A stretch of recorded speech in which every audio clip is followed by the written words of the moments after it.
Kumusta po kayo? Bago po ang lahat, first things first.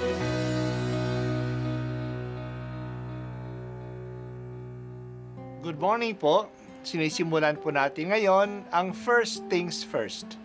At dito po, tinatalakay natin sa unang bahagi ng umaga natin ay ang first readings na binabasa po sa banal na misa.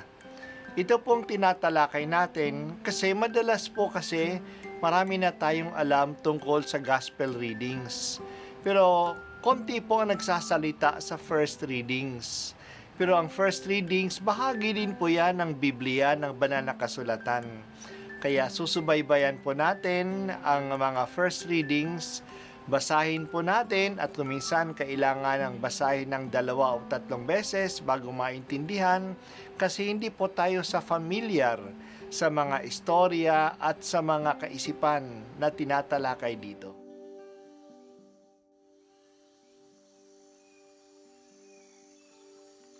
Ang pagbasa mula sa aklat ni Propeta Isaias. Ito ang pangitain ni Isaias na anak ni Amoz tungkol sa Huda at sa Jerusalem. Sa mga huling araw, ang bundok na kinatatayuan ng templo ng Panginoon ay mamumukod sa taas sa lahat ng bundok. Daragsa sa kanya ang lahat ng bansa. Ang maraming taong lalapit sa kanya ay magsasabi ng ganito, "Halikayo, umahon tayo sa bundok ng Panginoon, sa templo ng Diyos ni Jacob, upang malaman natin ang kaniyang mga daan at matuto tayong lumakad sa kaniyang mga landas. Sapagkat sa Sion magmumula ang kautusan at sa Jerusalem ang salita ng Diyos. Siya ang mamamagitan sa mga bansa at magpapairal ng kapayapaan. Kung magagayon, gagawin na nilang sudsod ang kanilang mga tabak at karit ang kanilang mga sibat. Wala nang magsasanay sa pakikibaka at mawawala na ang mga digmaan. Halina kayo, sambahayan ni Jacob, at tayo'y lumakad sa liwanag ng Panginoon." Ang salita ng Diyos. Salamat sa Diyos. Nasa panahon tayo ngayon ng Adbyento. Sa mga katangi-tanging panahon ng kalendaryo ng simbahan, tulad ng Adbyento, ang mga unang pagbasa sa banal na misa ay pinipili ayon sa diwa ng panahon. Hindi po ito tulad ng ordinaryong panahon na dinaanan natin, na sinusubaybayan natin ang semi-continuous reading ng isang aklat sa ating mga unang pagbasa. Kaya mga pagbasa natin ay galing sa iba't ibang mga aklat ng Lumang Tipan. Ang isang diwa ng panahon ng Adbyento ay pag-asa. Darating ang Panginoon ayon sa kanyang pangako. Ang pagdating niya ay magdadala ng pag-asa. Kasi babaguhin niya ang mundo natin sa isang mundong mas maayos. Ayon sa kanyang plano, hinihikaya tayong mangarap at manabik sa bagong mundo na darating. Sa mga ilang linggong susunod, ang diwa ng pag-asa ay kukunin sa aklat ni Propeta Isaias. Isang propeta na nabubuhay ng mga 700 years before Jesus Christ. Maraming magagandang bahagi ang aklat ni Propeta Isaias na nagsasalita ng magagandang bagay na dadalhin ng Diyos sa kanyang bayan.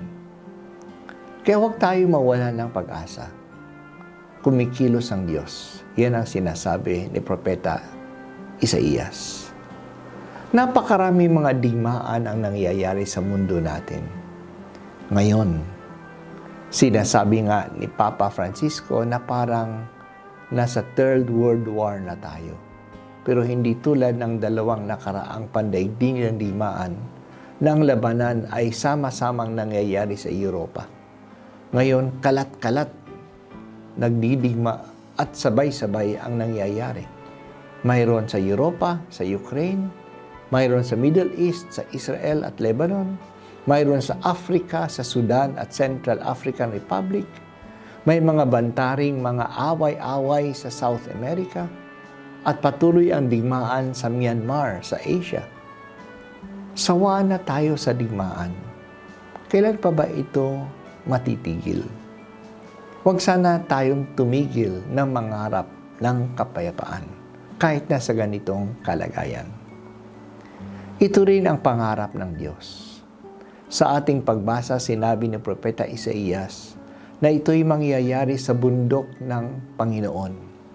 Ang tinutukoy niya ay bundok ng Jerusalem, na siya ring bundok ng Sion. Doon naninirahan ang Diyos sa kanyang templo. Doon pupunta ang lahat ng mga tao. Pero ang tinutukoy dito ngayon na bundok ay hindi lang ang lugar ng Jerusalem, ngunit ang lugar kung nasaan ang Diyos. Pupunta ang mga tao sa templo ng Diyos kasi doon manggagaling ang mga kautusan niya. Matututo ang mga tao na makinig sa salita ng Diyos. At dahil dito, iiral ang kapayapaan. Mawawala na ang mga instrumento ng digmaan. Gagawin ng sudsod, isang instrumento ng pagsasaka.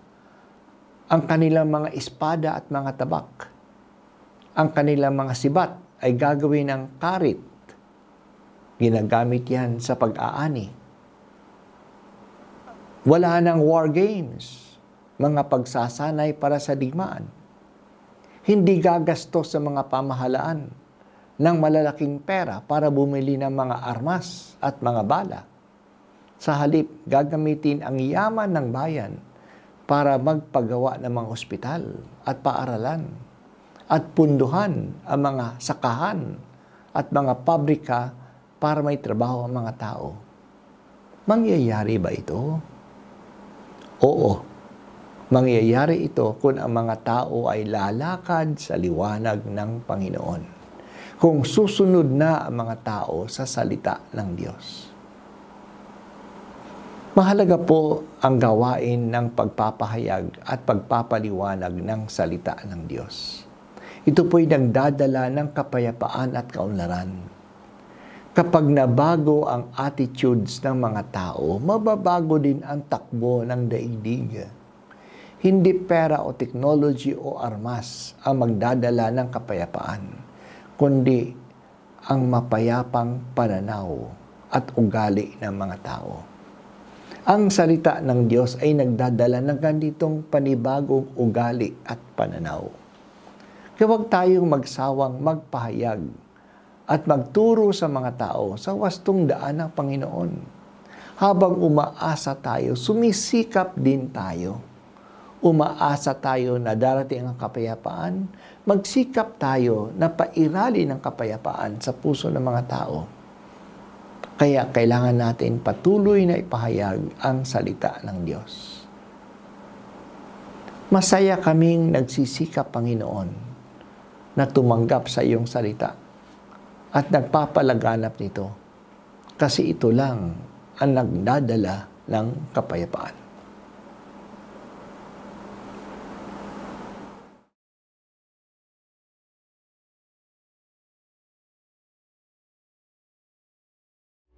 At ako po ay si Bishop Broderick Pabilio dito sa First Things First.